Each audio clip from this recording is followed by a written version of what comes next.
his health journey. So the first video is going to cover from the pregnancy right before his diagnosis, and the second video will be from the moment we found out he had leukemia and all of the little issues after that. So I will start right away. I have my notes because I didn't want to forget anything. So basically, to start off, I had a normal pregnancy with Kylo. Everything was fine. The only little issue with the pregnancy was that there were 2 blood vessels in the umbilical cord instead of 3. So the doctor was not worried. He just said that sometimes some kids can have a little bit of problems with their growth. But I had an extra ultrasound at 32 weeks just to make sure he was growing properly and everything was normal. So he was not worried at all. But that was the little thing about the pregnancy that was, I guess, a little different from the other 2 I had. I also gave birth, I think it was 37 weeks and 5 days. So he was a little bit on the early side, but once you're over 36 or 37 weeks, it's safe. They're not considered premature. So we were safe on that side. Okay, so everything went well when I gave birth. It was at 9:58 p.m. The night went well, typical, evening night with a newborn. And the next day around 3 p.m., the pediatrician came in to take a look at him before getting discharged. And so I could tell that she's feeling in his growing area, and she's, taking a lot of time, and he's crying and screaming. And I'm like, is everything okay? She's like, no, I'm not too sure. I can't really feel his femur pulses. So at that point, I didn't really know what that was. I started panicking because she did not seem reassured. I'm like, okay, well, what does that mean? She's like, well, I think we're going to have to transfer you guys by ambulance to either Montreal Children's or St. Justin. And, obviously I'm panicking, like, well, what do you mean? Like, what do you mean? Like, is everything okay? And she's like, I don't know. So at that point, the nurse comes in. She tries to get a vein. She tries to prick him to, I guess, connect some type of medication just in case he has whatever problem she thinks he has and he has to be on a medication. They're not finding the vein. Long story short, at one point there's like 5 nurses around him. They're all trying to find a vein. They can't get it. The paramedics arrive. I'm like, well, I want to go with him. So she gets me discharged really quickly, hop on the ambulance, and we were transferred to the Montreal Children's. So once we're there, we waited about 3 hours for the cardiologist to come. And later on that evening, he did a cardiac ultrasound. So he checked his heart and everything, and he did not say anything during the ultrasound, but at one point he mumbled something to the nurse. She stopped one of the medications. So Joe and I were like, okay, is everything okay? And he shuts his machine, he shuts everything out, and he's like, well, good news, it is not what we thought it was. So I'm like, okay, thank God. And at this point, we were bawling. Our family, everybody was freaking out. We're just praying and hoping to God that everything's fine. So we were so relieved when he said that. It's like, everything is fine. There's just 2 little openings, near his heart, but these are things that could happen. And usually they close up the first 3 months of life. So I will see you guys again at about 4 months for a ultrasound just to make sure everything is shut. So we're like, okay. I find him a bit yellow. She did the test. She's like, it's a little high. I need to send you back to the hospital.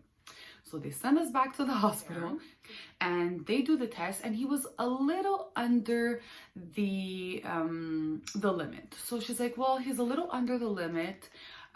We won't treat it right away. So I'll send you back home, but I'll have the nurse come back in a day or 2.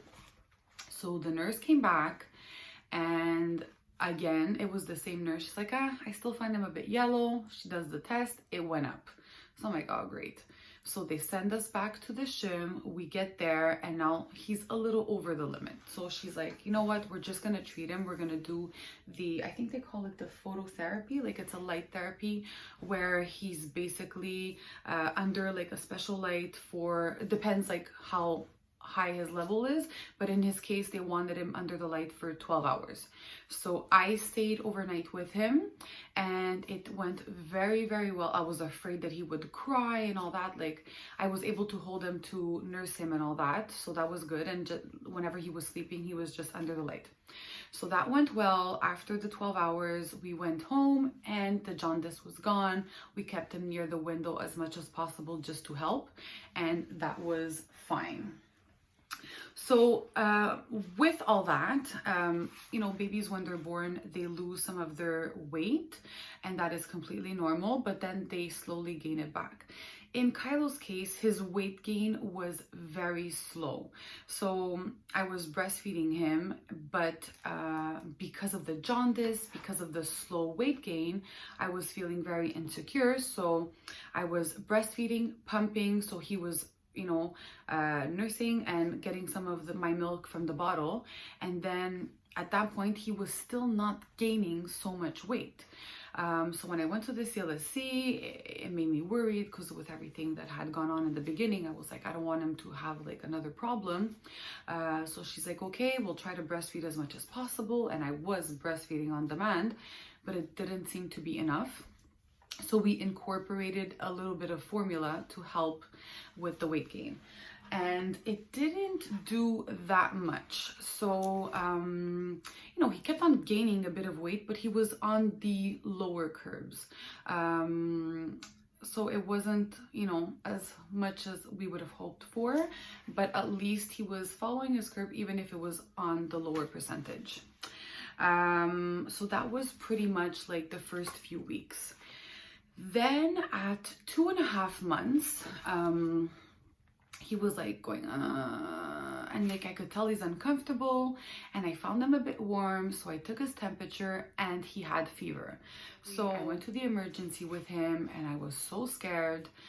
Like, this was the first time it happened for me. Like, with No and Vega, they never had fever under 3 months. So I was really worried. So I get to the emergency. I went to the Montreal Children's, and at that point, they're like, okay, well, they checked his ears, they checked like a bunch of stuff. They said, we'll do blood work, urine work. We just want to cover everything. So we waited a few hours. Then the doctor comes back. Okay, so it's a UTI. I'm giving you antibiotics and you could go home.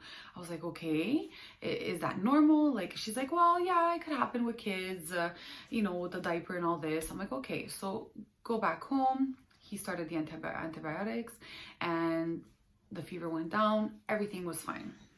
A few months later, he got, I could tell like in the back of his neck, there was a little bump. So I could feel a little bump, but it wasn't coming out of the skin. It was really under the skin. So I could feel a little bump and I was a little bit worried. And a few days later, it got infected. So it really came out of the skin.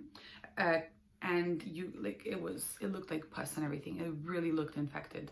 It was really, really big. It was soft and all that. So I got really scared. I called his pediatrician and I explained to him what the situation was, like what I felt and this and that. And he was like, well, it sounds like a swollen lymph node. Like, I at first thought it was like a cyst or something that was infected. He seemed to think that it was a swollen lymph node. I was like, okay, should I be worried? What does this mean? He's like, well, sometimes it could happen when they're fighting off like a little virus or a cold or this or that. And he had a bit of a runny nose. I'm like, okay, well, he has a bit of a runny nose, but there's no fever. It doesn't seem to bother him when I touch him. He's like, well, we'll wait it out a few days. If it gets worse, go to the emergency. And for now, like, just let it be. Eventually, we ended up going back to the emergency because it was not getting better. And I could tell, like, I could really tell there was pus that wanted, like, it was about to come out. So I went to the emergency and he also had a runny nose that was not going away. Like, we were going on like 2 or 3 weeks of like a runny nose, and it was mostly congested at night. So I'm like, I'll just go get both of those things checked to make sure that everything is fine. So she's like, runny nose, it's okay. When they're babies, it could last a bit longer. I'm not worried. For the little bump in back of his neck, so she pricked it, she cleaned it up, and she also gave him antibiotics just to make sure there's not, you know, any infection left. So he was on antibiotics, and this was at about 4 months old. So The antibiotics seemed to help. It was healing nicely and all that. Then comes the time to go see his pediatrician. So we go to his appointment. This appointment was in person. So she checks him out. I tell her about the UTI. I tell her about the little bump behind his neck. And she's like, I'm not so sure about the UTI being so common for babies. Because I'm like, oh, well, the pediatrician said at the emergency that it was common in babies. She's like, it's mostly common in little girls, but not so much in little boys. So I think I would feel comfortable to send you for a abdominal ultrasound. I'm like, okay. So every time these doctors are mentioning these things, I'm a little worried.